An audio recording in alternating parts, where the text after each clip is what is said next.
The mother of a suspect in a violent pizza store robbery speaking out after seeing her daughter sent to prison, telling us that she was simply in the wrong place at the wrong time. Knowing next week I don't have a paycheck coming is kind of scary. A handful of people out of a job tonight after a massive fire in Rowan County. How long it will take for a popular Moorhead business to rebuild.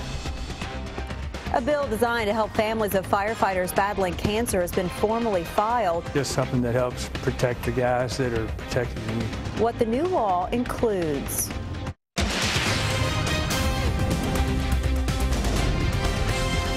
This is WKYT News at 5:30. Good evening. She asked for probation, but the judge sent her to jail. Today, a woman who admitted to being involved in a violent pizza store robbery in Danville was sentenced. Robin Adams pled guilty as part of a plea deal. She said she drove the others involved in the robbery to the Dominos back in September of 2014. Police say store clerk Zoe Reed was shot during that robbery. Our Phil Pendleton is talking to Adams' mother in our top story at 5:30.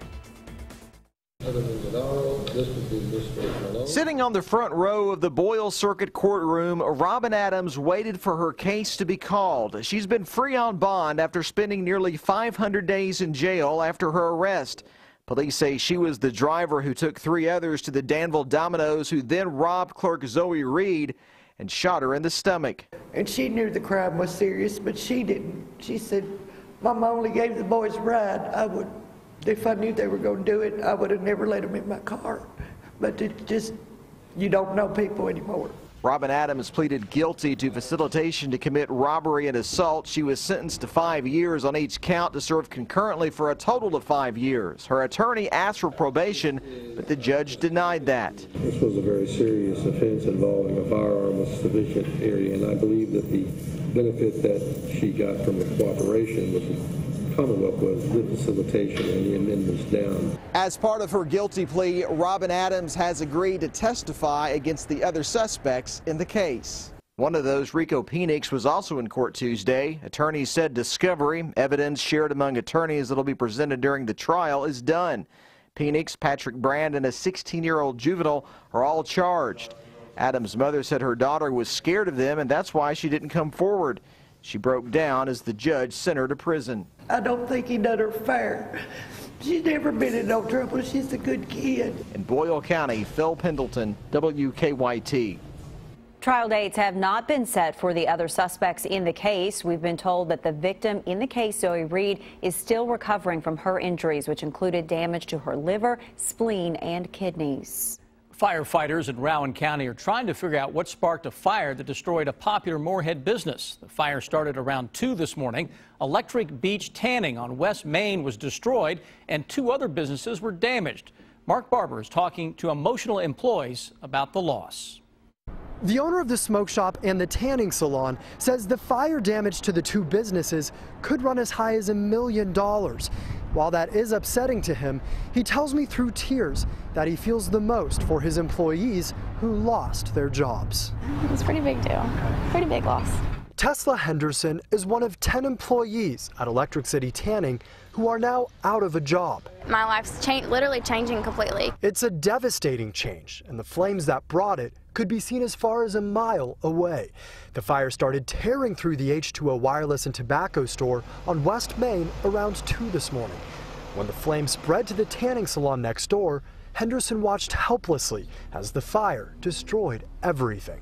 I'm sure it's a devastating loss for everyone, not just from tanning, but just as a community service. We had over I'm sure 23,000 clients for sure. And the our last day, we had 370 some clients just in one day come in, and I've had people texting me all morning, calling me what are we going to do? The Moorhead State University student is now asking herself that same question.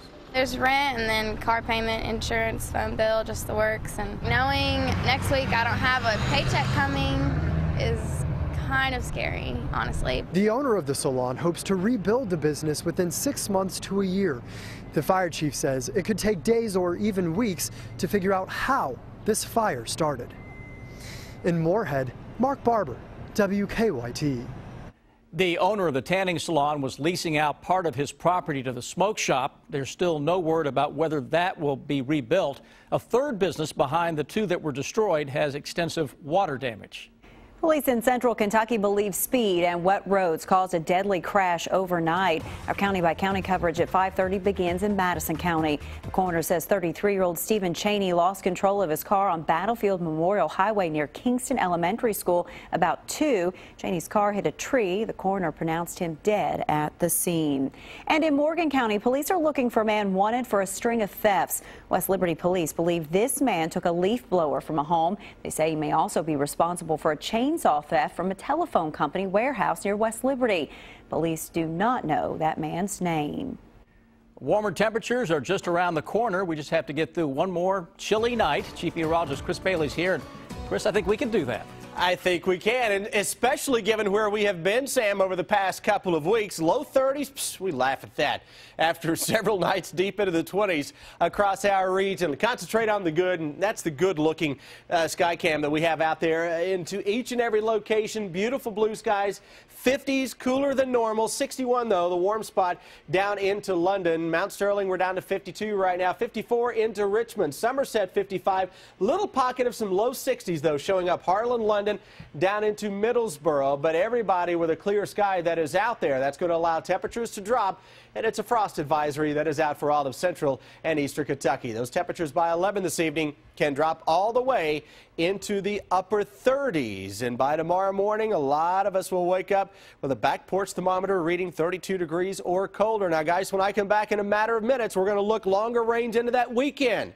We're always looking toward the weekend around here. And I've got some great news, and I'll show you why this pattern is about to flip coming up in a little under 10 minutes. They're thankful that cancer is now considered a line-of-duty death. Today, firefighters joined Secretary of State Allison Lundergan Grimes as she formally filed Senate Bill 198. The new law classifies certain types of cancer deaths among firefighters as an in-the-line-of-duty death and extends benefits to the families. Sean Moody talked with some firefighters who are battling cancer. It used to be when something was on fire, it was cotton and wood.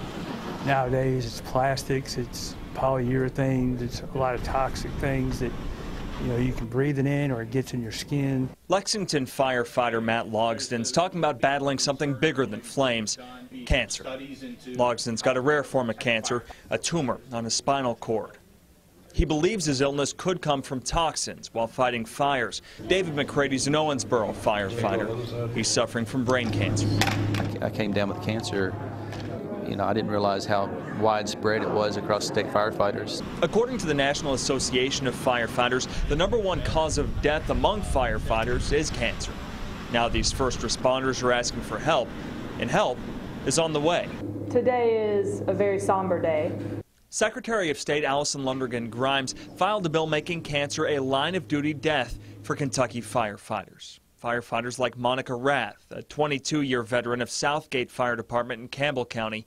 She had lymphoma and died last month. She's not one to really take a lot of praise, and she was kind of one of the ones that wanted to be behind the scenes, but I know she's just filled with joy. It's just something that helps protect the guys that are protecting you. It gives me some peace of mind to know that, when I do pass, that my family is going to be taken care of. Once an end of the road for these families is now a bright future for these brothers in arms. In Frankfort, Sean Moody, WKYT.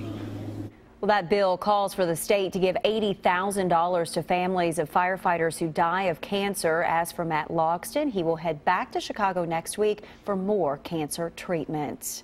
There was also a special ceremonial signing for a bill that would help children battling a serious condition. Noah Greenhill suffers from a condition that attacks his esophagus, making it hard for him to eat most foods.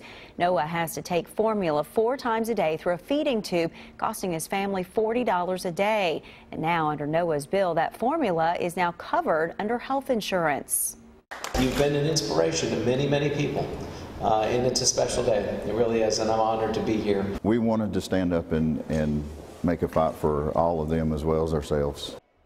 The governor signed Noah's bill into law earlier this month. About 200 children in Kentucky have that same condition as Noah.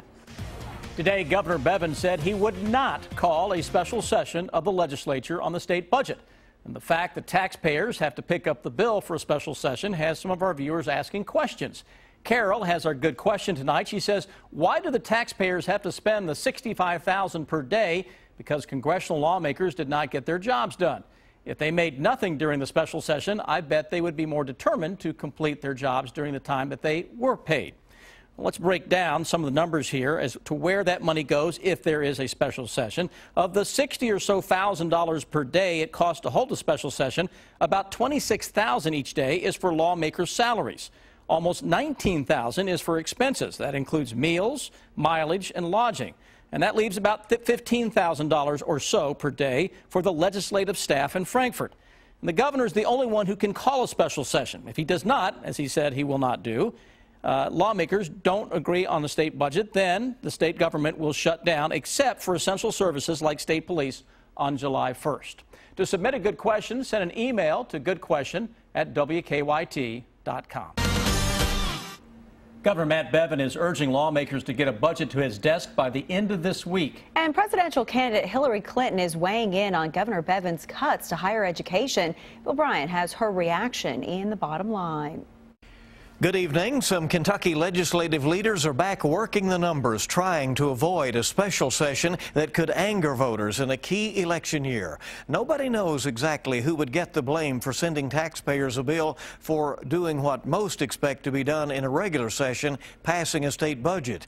Governor Matt Bevin is publicly urging lawmakers to send a budget to his desk by the end of the week, and he has compromised on some numbers that he first proposed in his spending plan. Under the Constitution, the regular session has to adjourn by midnight Friday, whether or not there is a budget. Meanwhile, presidential candidate Hillary Clinton has jumped into Kentucky's fight over the immediate higher education cuts made by the governor.